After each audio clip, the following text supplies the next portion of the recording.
The story begins by introducing us to the world of Wise Loon. This is a place where both humans as well as demi-humans live with each other. We are then shown the Palace of Wisdom, which happens to be the top knowledge hub in the human kingdom of Alexa. Sadly, there are no home deliveries in this place as we see bandits attacking innocent people in full flow. Some religious men are getting targeted, so they wonder where the palace knights are to rescue them. It seems that these knights do not have the best reputation in this world, as the religious men curse them for being useless at such a crucial moment. They take a look at the flag being flaunted by the bandits and realize that it is of the mercenary group known as Irwin. This group is led by a dangerous demon girl named Marita, who also happens to be curvy and attractive. The Irwin group is the strongest and most evil mercenary group of the entire demon race, so it looks like these people are doomed. Suddenly, Marita notices a boy standing in the corner and doing nothing, so she gets interested. This boy is none other than our hero Albert, who for some reason has been kept as a prisoner. Marita confronts him, but in a friendly way, and confirms that he is indeed the treasured gem of wisdom. She says that he has a cute face and nice body, which means that Marita is no stranger to intrusive thoughts. As Albert wonders why he has been put in such a sensitive position in front of such a curvy babe, he tells Marita that he has been expecting her. Now, it's time for some backstory to understand our hero. In the kingdom of Alexa, Albert was appointed as the youngest priest ever. However, it turns out that he was reincarnated from another world, so he retains the memories of his past life from Japan. His name from his past life was Hayakuki Kotaro, and he had lost his life at the meager age of 32. Since Albert already had these many years of knowledge with him, it did not take long for him to be known as the treasured gem of wisdom over here. It turns out that when he got reincarnated, Albert was given a skill which could help him see the numerical potential of others, like a stat bar. This also includes the 3 main sizes of curvy babes. Due to this skill and his genius, Albert was quickly recognized by the king and became his favorite. However, his happy days met a swift end when he got punished for a grave offense that he had committed. This offense was committed towards a prince named Oris, and the royal palace carried out the punishment immediately. Albert was quickly demoted to a trainee priest, and then he was told to carry out missionary work. Of course, our hero had no other choice but to accept this punishment, and then he was scolded heavily by the churchmen we had seen earlier getting attacked. Then we see Prince Oris himself, who mocked our hero for being such a fool despite being known as the Gem of Wisdom. We also see his stats, which are not at all impressive, especially if you consider Sung Jin Woo as your standard. However, Oris happens to be the first in line to the throne, and then we see Albert commenting on how terrible his stats are. We also learn that Oris is known as the Foolish Prince, who only uses his name and authority to his undue advantage. Albert explains that the prince was known to corrupt the children of established lords, so that he could use them to kidnap cute girls from the countryside. These girls would then be pushed to work at shady places within the kingdom's capital. Around 6 months ago, one of Albert's slaves was about to be pushed into this horrible racket as well. Due to this, he tried to inform the king, but the head priest of the church tore up his appeal and informed Oris about it. Of course, they took no responsibility for the whole thing, so now it does not feel so bad to have seen them getting attacked by Marita. The head priest even bribed the prince into sparing the church, which was a shady but wise move on his part. Oris then asked Albert about his slave girl and where she was, because he had heard that she was both curvy and cute, a combination that is in high demand on comic guzzlers. Albert said that he had given her a few days off, so the prince became disappointed. He then told our hero to be careful during his missionary work, because the frontier he was being sent to was known for being attacked by bandits. The head priest continued to act like a suck-up to the prince, and then he told his men to keep Albert tied up. Now that we understand how our hero got here, it's time to go back to the present where he is in front of some massive pillows. Marita happens to have heard something from Albert's messenger, and this is why she has brought her army here to recruit him as her key strategist. Marita might be known as the most powerful demi-human warrior from the Demon Empire, but now she suddenly looks cute. Our hero takes a look at her stats, all of which are supreme level, but there are two stats that stand out the most. The first one is G-Cup, which is impressive in any universe, and the second one is that she is 18 years old. Keeping this in mind, Albert has no legal obligations towards us anymore and is free to engage in his intrusive thoughts.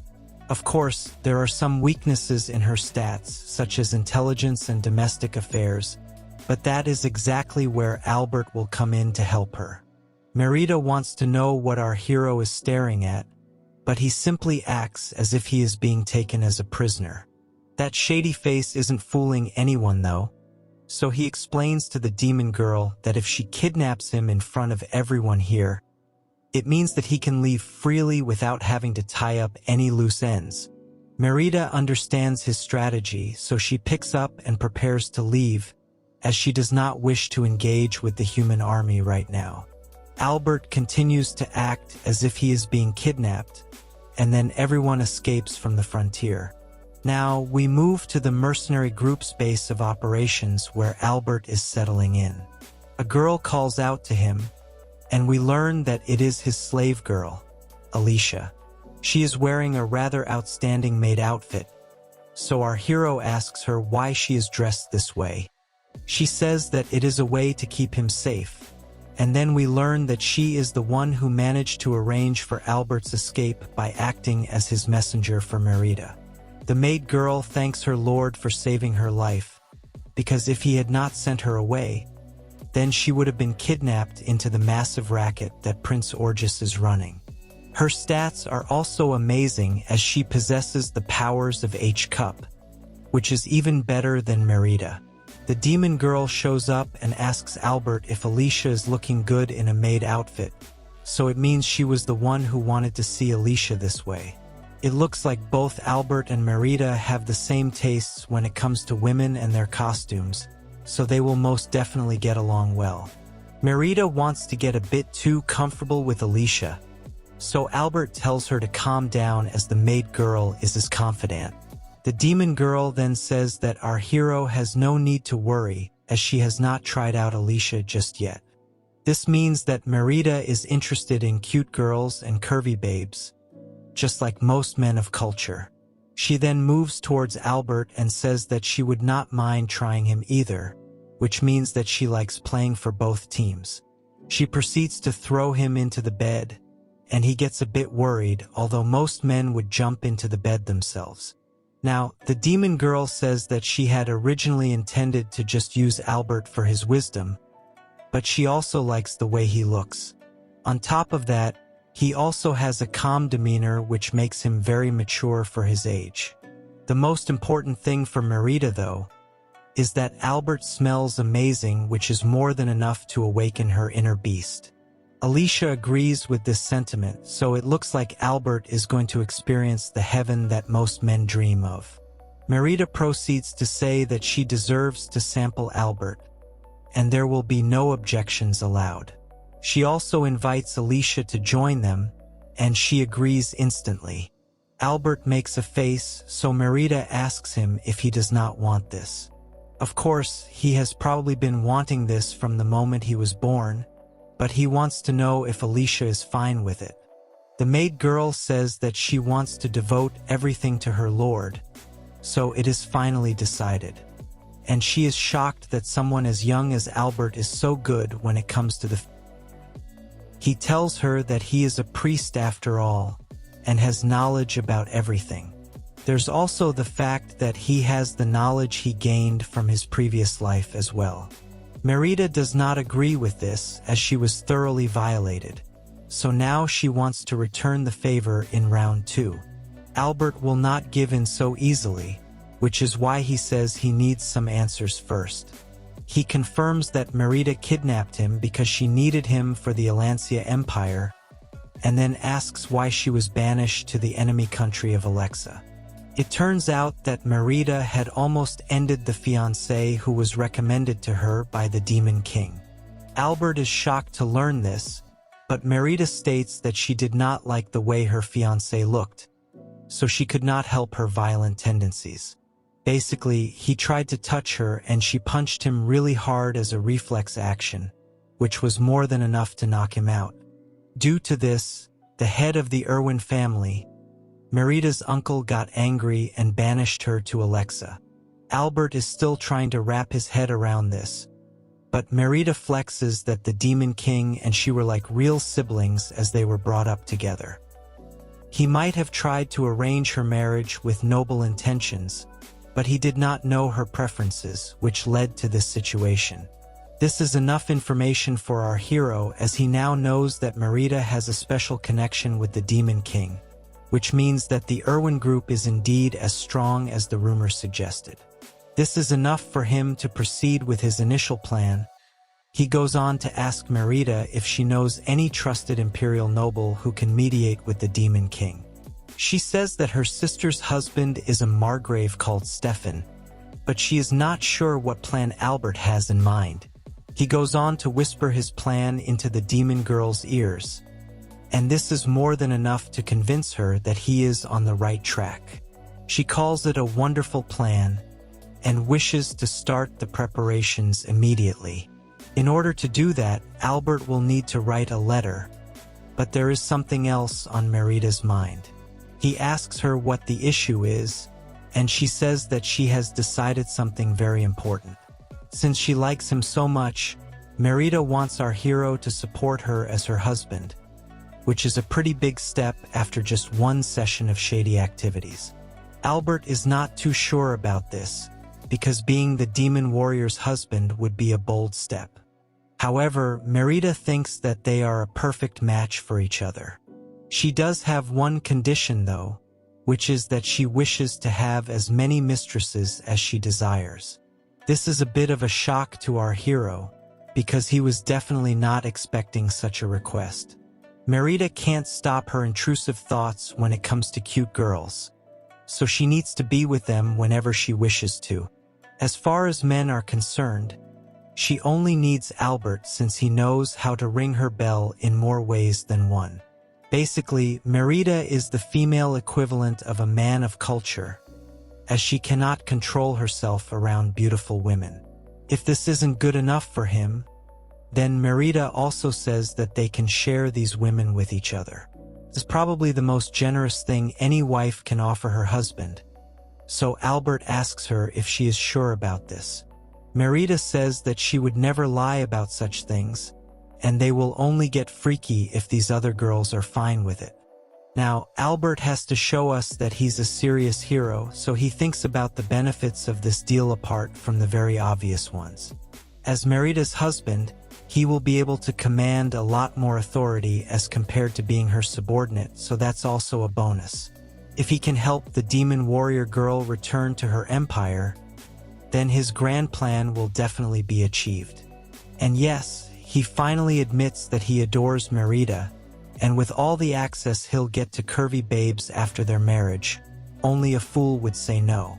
Albert then tells the demon princess that he will be more than happy to become her husband and offer his support. She is glad that he has made the right decision, and then even Alicia says that she can be of service to both Marita as well as her master Albert. It looks like the couple have already started building their harem, but as of now, both Marita and Alicia want to dominate Albert after all the unspeakable things he did to them in round 1. Our hero currently has post-walnut clarity, so he asks the girls to control their hormones at least till he finishes the letter. However, they do not listen to him, and it can be safely assumed that our hero won round 2 as well. 1 week later, Albert receives a reply to the letter he sent after round 2, and this prompts him to ask Marita to round up all their mercenaries.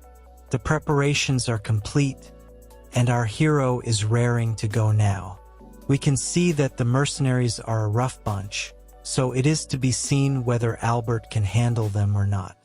One of these fighters tells Albert that he looks like he's had a lot of fun the previous night. This should not come as a surprise to anyone, considering how skilled our hero is. But the fighter says that he's super jealous of Albert for living the dream life. Our hero simply asks if the fighters could hear him, his wife, and their mistress in bed, to which they say yes. He then jokes that Marita could not stop coming back for more, and even Alicia is quite the animal in bed. This is enough to get all the men laughing, although the maid girl is a bit embarrassed that her true desires have been leaked out in public.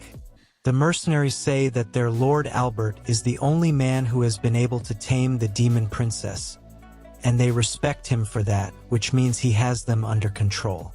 Of course, Marita does not appreciate being made fun of, so she scolds her men and says that Albert might be a lewd man, but he's also extremely smart.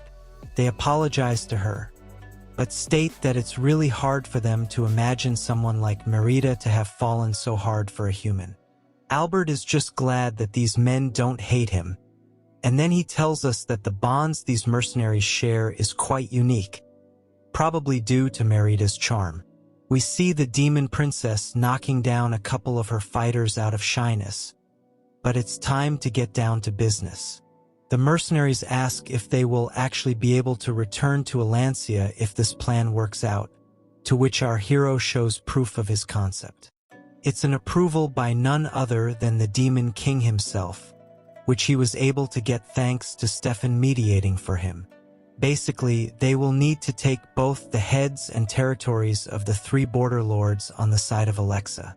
One of the mercenaries asks if it is as easy as it sounds, because the border lords would oppose the empire if they noticed this happening. Albert says that this would be probably if it were the imperial army led by the Demon King. However, they are simply a group of mercenaries on the field, so if they can destroy the lord's forces and allow the imperial army to take over their castles, then no one will be in a position to complain. It's time for us to go into some battle strategy now, as we learn that the 3 lords in question are of Zura, Zaisan, and Benia. These lords are known for looting their people with taxes, and also engaging in slave trade, so they aren't exactly angels from heaven. These lords also switch sides and betray others during war, so they are shunned even by the people of Alexa. Basically, getting rid of them is something that only the Irwin mercenary group will be able to do. And once this is achieved, then Marita can reclaim her status in her land. Albert's words rile up the soldiers, and they are now prepared to fight for their princess in order to restore her former glory. With that, Marita rides her horse and sets off with Albert and Alicia following after in the carriage. It's a rather interesting situation that our hero has found himself in, as he was once known as the treasure of wisdom in Alexa, but now he has turned the tables and sided with the demons to work with his demon wife. Now, we move to the Lord of Benia and his territory castle, which gets invaded by Marita and her men. The demon princess announces herself and states that she will be seizing the castle now. But of course, the knights say that they won't give in to bandits. Marita doesn't have time for false optimism, so she decides to slash the gates with her giant sword. She takes them down with ease, but even then, the delusional soldiers think that they will be safe from her if they stay in their current zone. However, these knights get smashed to a whole other level by the mercenaries, who spare no mercy at all in their attacks. Marita smiles cutely while saying she will destroy this castle and end everyone who is inside it right now. One of her men asks her if this really is the wise way to go, and it makes her realize that she is being a bit too extreme. Now, we move to a flashback a few days ago at the mercenary camp where our hero is explaining to his demon wife 3 very important rules that she will need to follow. The first rule is that she can't end any unarmed citizens. The second rule is that she should avoid any unnecessary property damage. And the final rule is that there will be no looting. The money from this raid will be distributed to all the common folk of the area. But Marita does not want to do something like this. She feels that looting and violence are all a part of war. But Albert says that her return to her empire will be impossible if she follows such vicious methods. The demon princess says that it will be difficult to get the others to follow these rules, as it's part of their nature to be violent. Our hero tells her that this time, the castle and all its inhabitants will be a gift to the demon king. He then asks Marita if she would be happy to receive a broken gift, and it then makes sense to her. She still finds it difficult to accept, so Albert pulls out his ultimate trump card. He says that in addition to never being able to go back to her empire, Marita will also no longer receive his nighttime duties. This makes her upset because she craves for Albert's elephant, so she decides to follow his rules. Back to the present, she tells all her men to make sure they don't break any of Albert's rules. Otherwise, she will deal with them personally.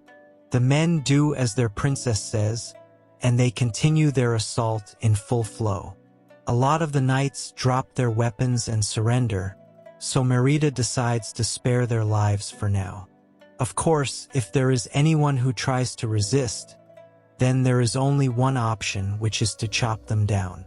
The demon princess sets the example herself as she slashes her way through all the knights in impressive fashion. She is happy to see that some of the knights are still fighting, because it will satisfy her desire to end them. The problem for her, though, is that everyone over here is a weakling. Suddenly, a giant nightman shows up and tells Marita that she has been lucky to make it this far. He introduces himself as Bazam, the bear of the frontier, and he claims that he will be her demise. He feels that Marita has no chance against him, and even the soldiers behind him ask the bear to take it slow with her. He raises his sword and prepares to swing it hard as he believes he is going to slice the demon princess in half. However, she is able to block his attack with ease, and even manages to smile at him without flinching. As expected, Bazam is in shock, because he thought this attack would be more than enough to finish his opponent.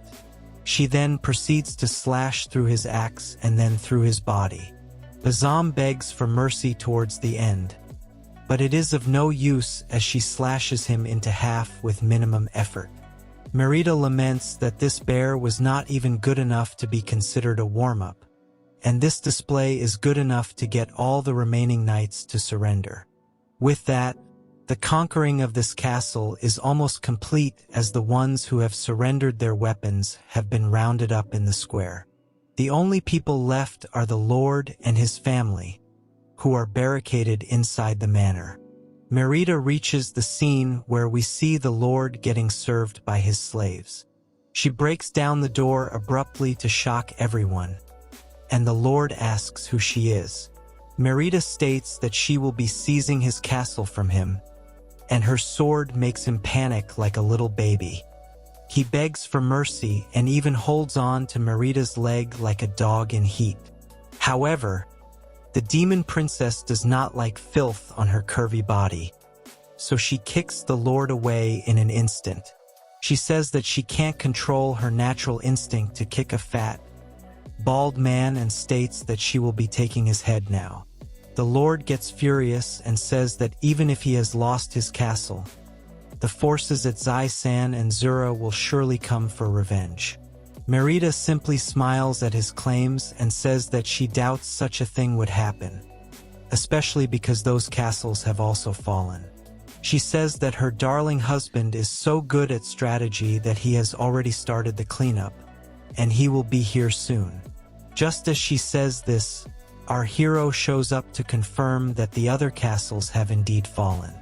Marita proudly shows him all the prisoners and valuables that she has collected so far, in order to impress him. Albert thanks her for her efforts and says that it's time for her to give a big speech now.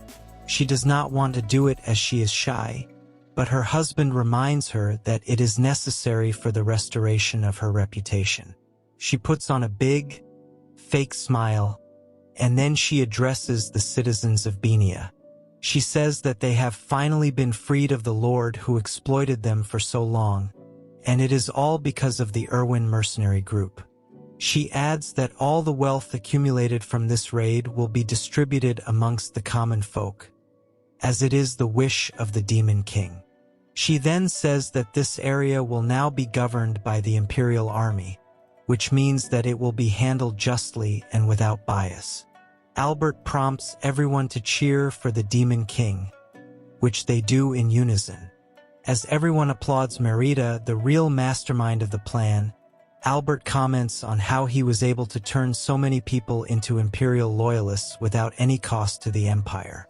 They collect the wages for the soldiers, and the people of the land are simply happy to be given back the money that was taken from them.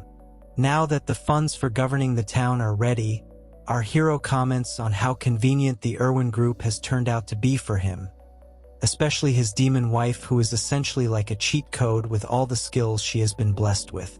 Now, it's Albert's turn to clean up after all the muscleheads put in the work. The same practices are used for the other two territories as well, and then we move forward 1 week. The Alancia Imperial Garrison can be seen in action, as our hero and his team greet the Demon Lord's messenger. They are happy to see Margrave Stefan, who looks like the human version of Ninetails, and is also glad to see Marita once again in person. Albert can check out his stats, all of which are extremely impressive, especially his intelligence and leadership. Stefan tells Marita that her sister Leah is also joyous to hear about her return. But the demon princess says that all of this is because of her husband. Stefan takes a look at our hero and examines him while he tries to make an introduction. Stefan is surprised by Albert's stature, because he does not look like an alpha male. Plus, after what Marita did to the fiancé chosen for her, it's even more surprising to see she has chosen Albert for herself. Our hero takes his time to assess Stefan, because his stats are not just impressive, but also consistent. Stefan might have a friendly demeanor, but he does look like he's trying to work things out, which can be intimidating for a man like Albert. Marita tells her brother-in-law that Albert is amazing, and his plan has led to all the liberated citizens becoming Imperial territory. Stefan agrees that he could see a lot of happy locals on his way to meet the team over here, and he is also impressed to see how the surrounding areas are recovering from the bandit onslaughts. Stefan is so taken away by such a great strategy that he admits even he would not have been able to come up with it. He then asks Albert to come work for him, which obviously annoys Marita. Our hero does not know how to respond to this, but his demon wife does, so she tells Stefan to stay away from her husband. She does not care if he is her sister's husband, because Albert is way too valuable for her. Stefan simply says that he was joking around, and then our hero lauds him for being capable enough to push people to their limits. At the same time, he says that he is glad to be supporting such a curvy wife. With her, he can relax as much as he wants, but then he learns something rather troubling. Stefan says that Lord Preston will need to be persuaded by none other than Albert, which Marita agrees to. Our hero does not like the sound of this, because Lord Preston is not exactly the calmest man on the planet. He is the head of the Irwin family and also Marita's uncle, who was extremely upset because of her attacking her fiancé. The demon princess says that Lord Preston currently rules over Ashray, which used to be her territory. In order for her to return to her nobility, she will need to take Ashray back. However, this is a lot easier said than done because Lord Preston is known as the Crimson-Speared Demon on the battlefield. Marita adds that another one of his nicknames happens to be the Mad Dog of Irwin, which was given to him by his own allies. Even she does not stand a chance against him. And then Stefan says that Lord Preston has actually given the Demon King a run for his money as well. He also jokes that as long as they have the strategist Albert on their side, it should not be an issue to persuade Lord Preston. Our hero figures that this was the main plan all along, and he has been somewhat played. Marita realizes that she had hidden this from her husband, so she promises that if he is able to persuade her uncle, then she will put on certain attire that Albert wishes to see her in. It's embarrassing for her to say this, but Albert jokes that his dream is to live with his beautiful wife, have his own territory, and be surrounded by even more cute and curvy girls. Marita is getting teased a lot, so Albert eventually agrees to act as an envoy and convince Lord Preston to give her back Ash Ray. Marita can now breathe a sigh of relief, but she ends up suffocating her husband with her own massive pillows in the process. It's actually not a bad way to go, but there's more to this story, so we carry on. Meanwhile, at the Orgis residence in Alexa, we can see that the mood is very different. Prince Orgis is furious because of how our hero has bested him in the most discreet manner possible. His followers ask him what's the matter, and he says that it's all because of the young priest. The followers are shocked because Orgis reveals the king will soon find out about their rackets if things continue the way they currently are going. Basically, while all of this was going on with the three lords, Albert also made sure to send a letter to the king, accusing Orgis and his men of their atrocious crimes. The reason they could not pick up on this one was because it was addressed to Orgis' brother and not him. The brother, Goran, is actually second in line to the throne, so it could mess things up for Orgis if he were to be favored after this scandal breaks out. Orgis says that they will need to act fast before Goran goes ahead and informs their father about this. The followers say that they will head back to their territories and dispose of any evidence that may implicate them. However, Orgis calls them fools because their territories have already been seized. The followers are shocked to hear this, but Orgis has realized that these attacks have a lot to do with Marita and her gang as well. The prince says that his followers are just a liability now, and will be dealt with accordingly. At that very moment, some knights show up and hold knives to the necks of his followers. They plead for mercy, but it's of no use as Orgis orders his guards to lay all the blame of his racket onto his followers. He believes he has gotten himself out of a pickle now, but he will still need to lay low for a while because of Albert.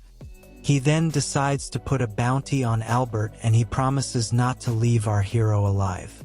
Now, we move back to Marita, who is having an intense session with Alicia that cannot be described by innocent words. Alicia has been put under strict orders from her Lord Albert to treat Marita's kitty nicely.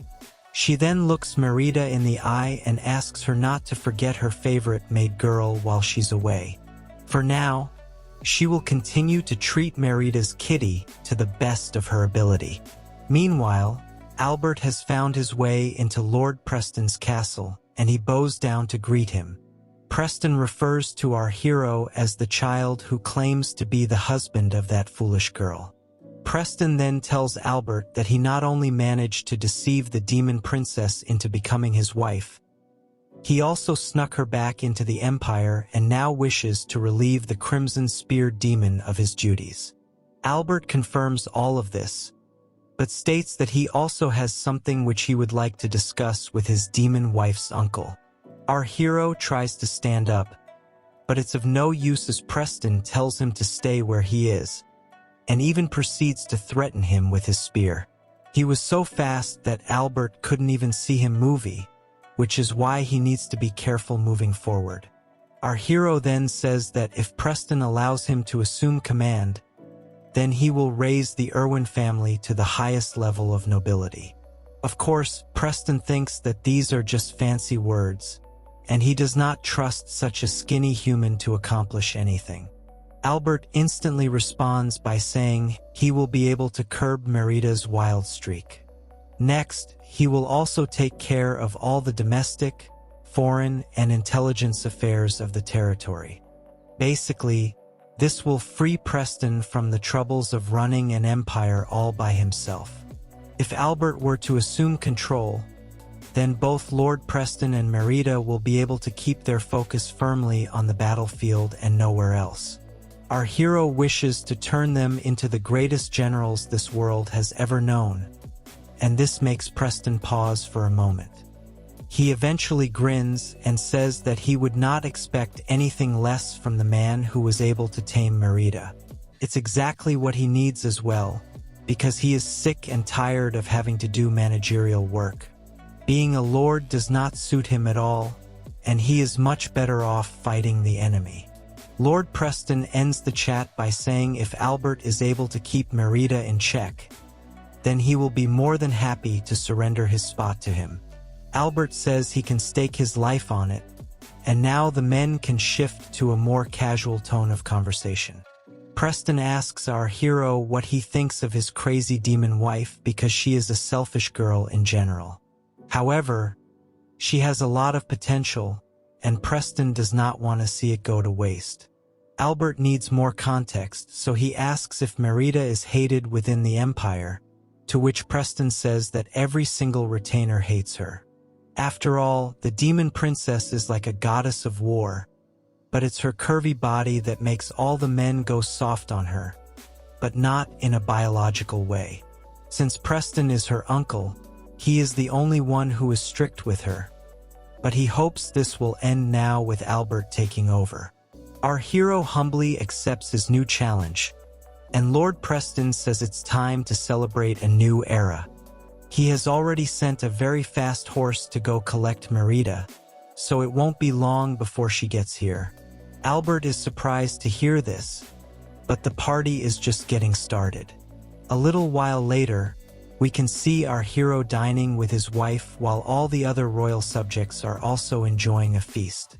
Marita wants more booze because her husband's cup is empty, but maybe she is the one who needs to take it easy for now. Albert says that he might be at his limit, but Lord Preston is not going to go easy on him at all. He pours more sake for Albert, and then we see a curvy babe approaching him. She is glad to see the man who was able to steal Marita's heart, and with her is a flat woman who wonders how such a skinny man could land a babe like Marita. Albert does not know who these women are, so Preston introduces them as his wife Freya, and in a shocking twist, his son, Rator. Rator is actually a man who looks and exhibits the sass of a girl, but Albert is not here to judge anyone, so he thanks both Freya and Rator for their hospitality. Rator tells him not to address him with so much respect, because they are pretty much the same age. Now that the alcohol is flowing, it's time to get started, but our hero wonders what else is there to start other than the end. Marita seems to know what's going on, and Rator states that it's time for the Demon Tribe Strength competition to begin. The star of the show today is none other than our hero Albert, although he has no idea what he is getting dragged into right now. He panics and says that he was not told about any kind of strength competition, so he is not prepared for it at all. Rator says that anyone who gets married into the demon tribe gets to choose the kind of fight they would like to get into, so it's not like Albert is being forced into something that is out of his league. Basically, it's all a part of tradition for the demon tribe to show strength in conflict, but Albert is not too sure about this, so he turns to Marita to ask her for confirmation. She tells him not to worry about it, as it is just a formality, and he will not be ended. Essentially, the demon tribe values strength over everything else, so this kind of tradition is important to them. Of course, there has to be a downside to this, so Albert asks what will happen if he is not able to win with his strength.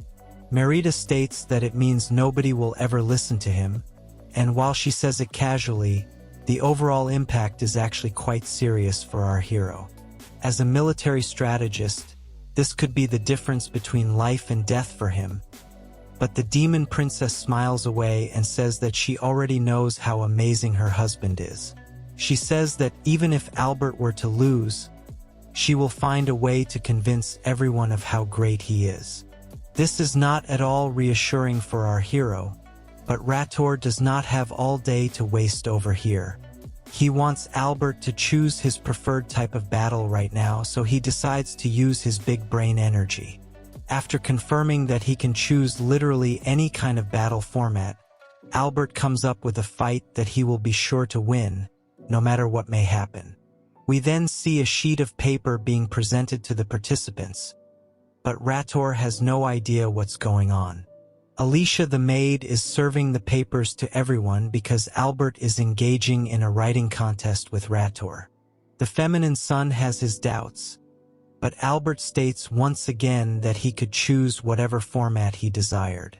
The pen is the way for him in multiple aspects of life, so it was only appropriate for him to choose this contest. Marita shouts that demons do not tell lies, so they have to accept her husband's challenge, no matter what.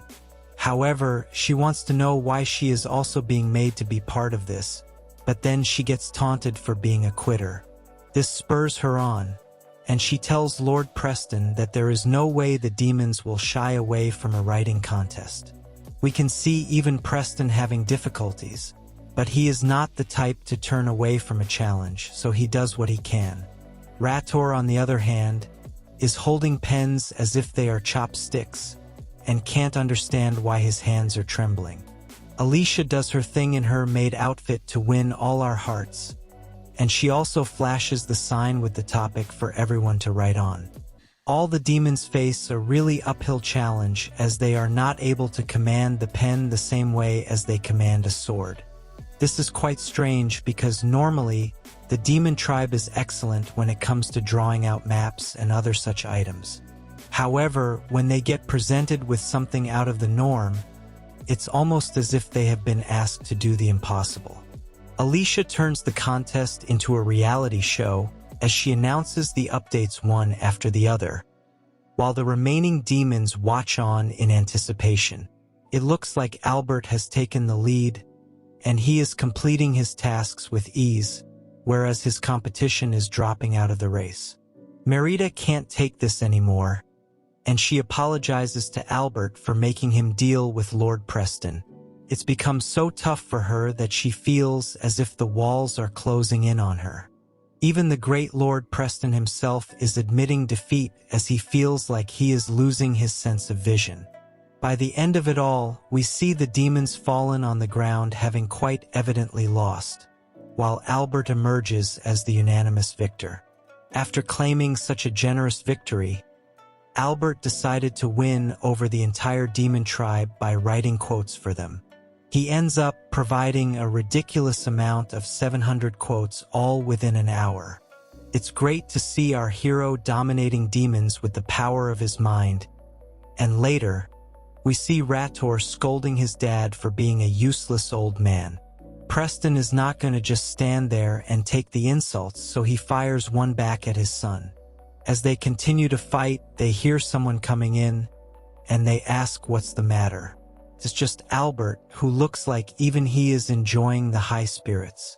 Rator starts to blame his father for something, and Preston fires the same accusation back at his son. Albert does not care about who started the whole thing, as fighting within the castle is forbidden. It is also quite dangerous for someone like Preston to be fighting his own blood in the castle. Both Rator and Preston have realized that they are going to be punished for this, so they beg Albert not to send them to the personal reflection room.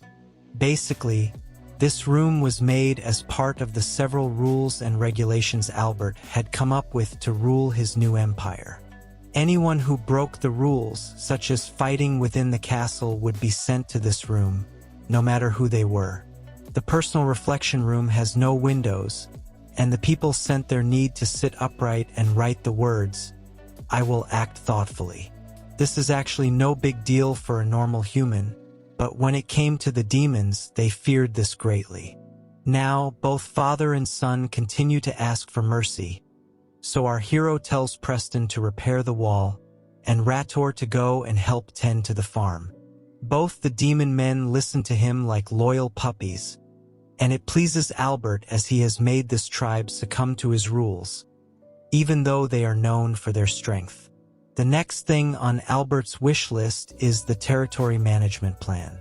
Basically, this is his method of utilizing Ashray Castle as a trade hub to make money.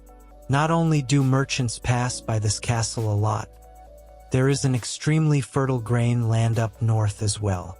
The castle is also a critical defense point, which is why the Irwin family was given this section even though they are technically a low-ranking bunch. After all, no one can match them when it comes to their combat abilities. Usually, in times of peace, this is a very easy area to manage, which is why our hero took up the management job instantly. However, there was no system in place to manage the finances of the castle. As a matter of fact, Preston doesn't even know what a revenue tax ledger is. Albert prays that Preston has kept these documents somewhere because he has been managing this area up till now. It turns out that the Crimson Spear demon would simply allow the village chief and the merchants to store things in the safes and warehouses as they pleased. By doing this, he was allowed to collect taxes during wars if there was a shortage. Albert looks worried, but then Preston hands over some documents to him. At first, our hero is happy as he believes these are ledgers. However, it only turns out to be an inventory list of military supplies. Albert quickly figures that he should not have expected any kind of admin skills from the demon tribe, and he will need to prepare the books all by himself. He asks for the treasury, and Preston says it's in the central underground section of the castle. He does mention that due to the lavish party they had earlier and other expenses this year, the supply may be low. Albert says that there was the reward for capturing the frontier towns, so there's no need to worry about finances. R heads to the treasury and gets it opened up by the guards, but to his shock and dismay, it is absolutely empty. Things are most definitely not going as our hero would have wanted, so he will need to improvise now. Later in the castle, we see Marita using all of her demon skills to stamp a piece of paper. She asks her hubby how she did, and he takes a look. He notices that the stamp is a little crooked, but it will do for now. The demon princess is glad to hear this, so she asks if she can go train now, but Albert tells her that she will need to come back again tomorrow to stamp some more papers. Marita does not like the sound of this, so she asks Albert why she is needed if he had said he would handle all of the paperwork. He explains that stamping the seals is the duty of the head of the castle, which is a law. Our hero has no interest in getting arrested, so Marita will need to do as he says.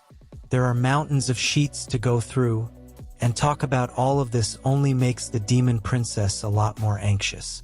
She scolds Albert for always making her do things that make her suffer, but he jokes by saying it's the highlight of his day to see her this way.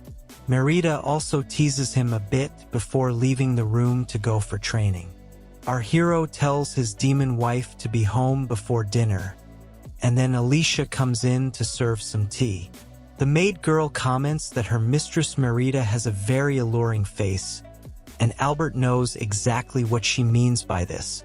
Now, Alicia asks her master how the financial situation is of the castle, and he says that the treasury is empty, but that's not all. The castle actually owes 49,000 gold coins as well, which is a massive sum of money. Alicia wants to know what has caused this mess, and our hero responds by saying it's all due to sloppy management and a whole bunch of useless retainers. To understand this further, he explains how a baron's household usually has around 50 people.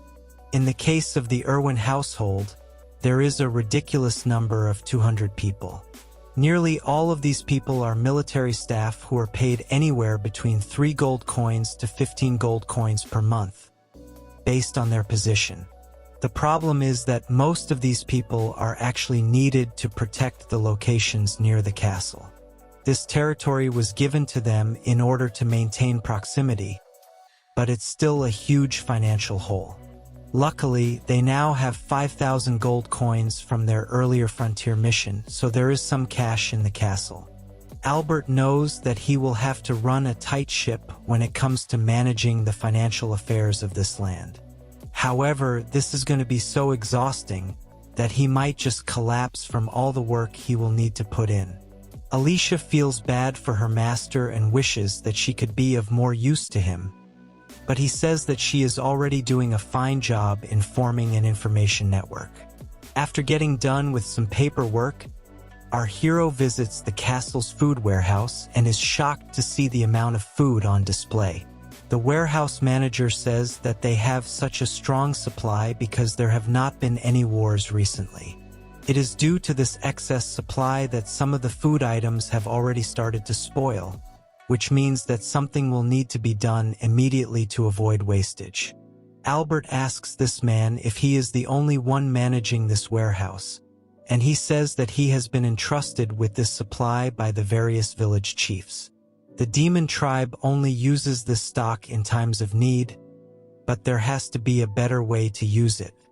Albert brings out his stat bar and notices this man's name is Melvis. His admin skills are through the roof, so he feels that Melvis is being wasted in the warehouse. Albert asks him what he feels should be the top priority for the Elwyn household, but he is hesitant to answer because of his standing. Albert tells him to speak freely, so Melvis states that the main priority should be to maintain the ledgers. Reducing wastage would also be great, because this is a rich territory and can be used to the Elwyn family's advantage. Our hero is glad to see that he and Melvis are on the same page, so he asks him if he would like to become the administrator of the Elwyn family. Melvis is honored to be presented with such an opportunity, but he does not know if he should take up a role as important with this one. Albert reassures him that he has control over all the internal affairs, so approvals won't be hard to come by. He also offers to pay Melvis an additional salary as admin on top of what he is making as a warehouse manager. Melvis can't believe he will have the chance to make so much money, but Albert reminds him that the work will not be easy at all. Melvis understands the assignment and bows down to our hero as his new underling. Now, Albert asks him if he has any buyers for all the useless stock they have in the warehouse. He says that he will contact all of the merchants in town as soon as possible, but he will need the pricing of the stock as well. Albert says he will give him the pricing tomorrow itself, which is actually hard to believe for Melvis. Albert admits that one day to transport all the items in the warehouse might seem impossible, but he does have a plan in mind. The next day, we see Alicia in her cute maid outfit getting the demon tribe ready for their latest task. The idea is to have all the demons transport the goods out of the warehouse, and whoever does it the fastest will get to be the vanguard in the next battle. This pumps all of them, especially Marita, Preston, and Rator. Albert manages to arrange the destinations as per colored cloth, so that he will be able to distinguish the stock as well. The demons are told not to mix up the colors, otherwise Marita will deal them accordingly, so they carry out their tasks perfectly. Melvis can't believe that our hero has managed to clear out the warehouse by simply using the guise of training. Rator thinks that his squad is in the lead, but he is shocked to see how far ahead Preston and Marita are. The demons remain competitive as each of them believes they have won, but Alicia tells everyone to relax with some food and drinks till they finish counting the boxes. Melvis is still in disbelief over what he has just seen. Now that Albert and Melvin have decided to get to work, they start analyzing the food to identify which sections are spoiled. The preserved food, which was slightly damaged, would be sold at a cheaper price, whereas the completely spoiled food was given off to farmers as fertilizer. In the middle of all this, there was a wine merchant who dropped by out of interest.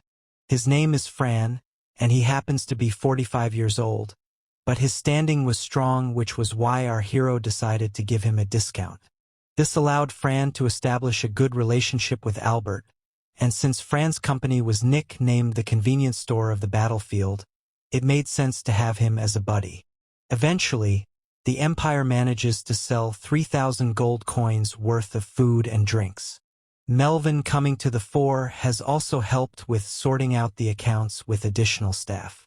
Everything seems to be going well, but Albert is still facing problems because he needs a secretary to manage his busy schedule. Alicia is already handling a variety of roles, so she is definitely capable, but the problem is that she is unable to read or write because she is a commoner. This is when Albert's intrusive thoughts kick in again, as he wishes for a cute and curvy blonde from the educated class who could become his secretary. Of course, our hero realizes that his unholy thoughts will not solve anything, so he needs to go to the Merchants Guild to solve yet another pressing matter. He eventually goes to meet the Merchant Guild leader Renville, who is nearing 50 years of age. He welcomes Albert to the guild and states that the standard units of measurement for lengths and weights have been inconsistent due to the coming and going of various merchants. This issue has been causing disputes for a while, so Albert tells Renville he has just the thing for him. It happens to be measuring equipment which can be used as the official standard since they have the Elwyn family crest on them. The standards were established while consulting Marita herself, so Albert tells Renville to make more of these tools so that they can be sold and circulated throughout the guild. Our hero smiles and says that if his system finds any transactions happening without the usage of these tools, then Renville will be in for a world of hurt. The guild leader can't believe that Albert has already thought so far ahead despite having just come to the scene. He is glad that our hero has given him a perfect solution, and he promises to circulate it throughout the entire guild. This is amazing because it will solve all the current disputes in the guild. So Renville tells his daughter Irina to serve a drink to Albert. At first, our hero says a drink won't be necessary, but once he gets a look at Irina and her massive pillows, he quickly rethinks his decision. Our hero is immediately blown away by her cute looks and curvy body, so he asks Renville about her. We can see that Irina is well above Drake's threshold at 21 years old, so she is safe from all angles. She has great stats that are even better than Renville, so Albert considers getting her on board as well. Of course, the pillows are the primary motivation for him, and then Renville asks him what he thinks. Naturally, our hero worries that the father has caught him in the middle of some intrusive thoughts, but then Renville says that he wants Irina to get hired. Since she is talented and capable, he feels she would be a great fit for our hero, but he clearly does not realize that Albert would like to fit something else into Irina as well. Our hero reveals that he is in need of a personal assistant, but he is not sure if it is okay to take the Merchant Guild leader's daughter for this role. Renville doesn't seem to have any problem with this because Irina also fits with Marita's preferences. Now, it's time to hear Iriana's opinion, and she states that it would be an honor for her family if she could serve the demon princess and her husband. She also seems to know that Albert values competent staff while also valuing women, and the best part is that she is already aware of his shady intentions. Irina has no problems with becoming our hero's slave girl while also working for him and the Empire. Albert is glad that Irina has already done her homework on him, so he hires her instantly. Of course, he wonders if it is fine for him to choose a new slave girl without asking Marita, but it looks like the demon princess is more than happy with her husband's new recruit. Marita makes Irina change into some alluring attire, and she wants her to maintain this outfit while performing her duties of the night. Albert is glad that his wife shares the same taste in women as he does, and then Irina tells Marita that this is her first time doing something so shady. She requires guidance on such duties, and Marita will gladly assist her without hesitation. The shady acts begin, and even Alicia is told to join in on the fun. As expected, there are tons of unspeakable acts being performed, and Irina gets overwhelmed quite easily. Marita comments that the new secretary has a lot of potential for long-term service, and now that she has gotten Irina ready, it's time for Albert to partake as well. Our hero is happy to get his chance now because he was getting a little impatient with the wonderful view of Marita, Alicia, and Irina.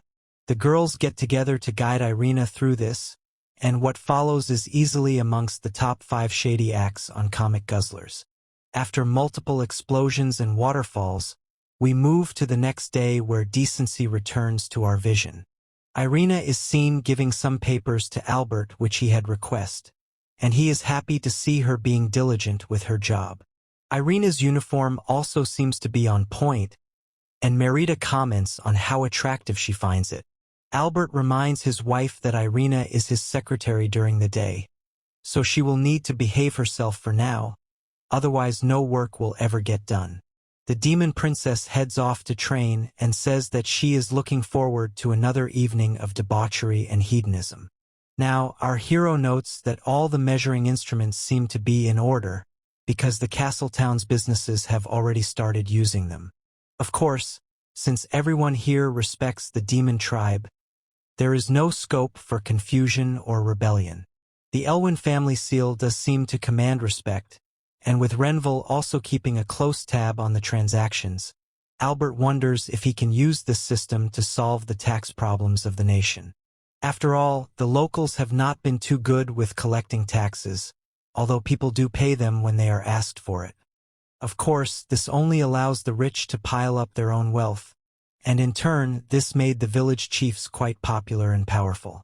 However, in times of war, if there is a disagreement on the taxes to be paid, the village chiefs may just start an uprising to rebel against them. On top of that, Albert has found out from his sources that skirmishes at the border are increasing in frequency.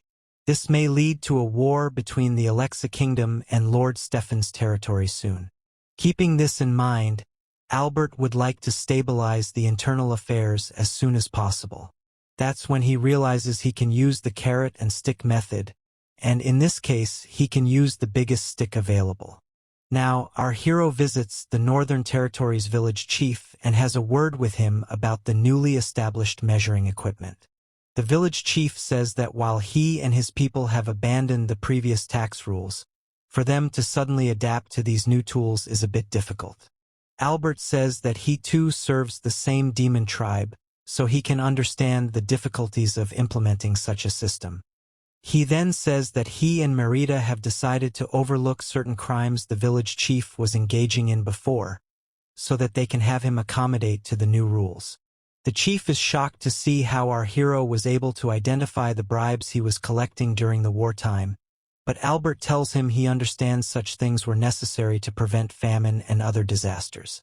Now, Albert gives the village chief a job description, looking for able people over the age of 15 who can read and write.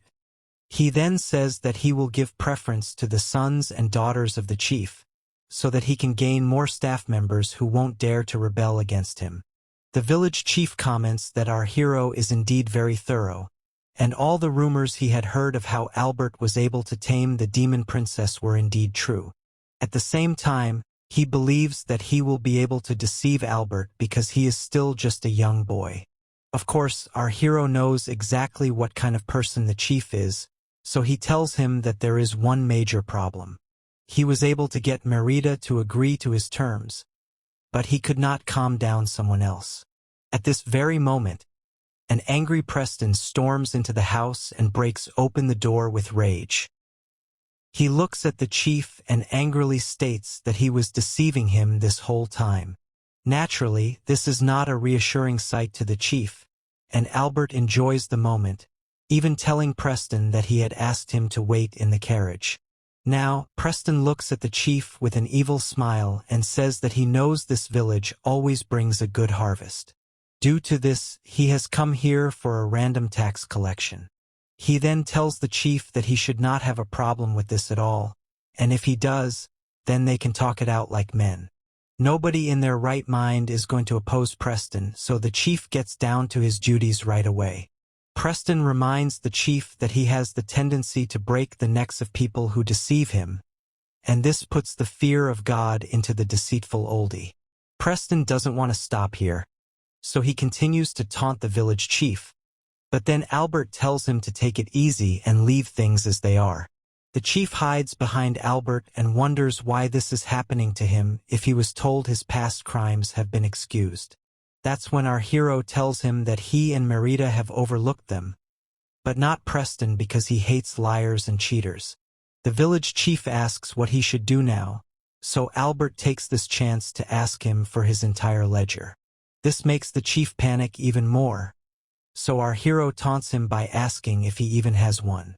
After all, when it's time for his son to replace him, there should be the correct documentation in place to catch him up to speed on all the finances of his village. The village chief is still a bit hesitant because all his dirty secrets will be revealed, but then Preston asks him if he doesn't want to show his ledger. The chief is scared to his bones, so he brings the ledger immediately.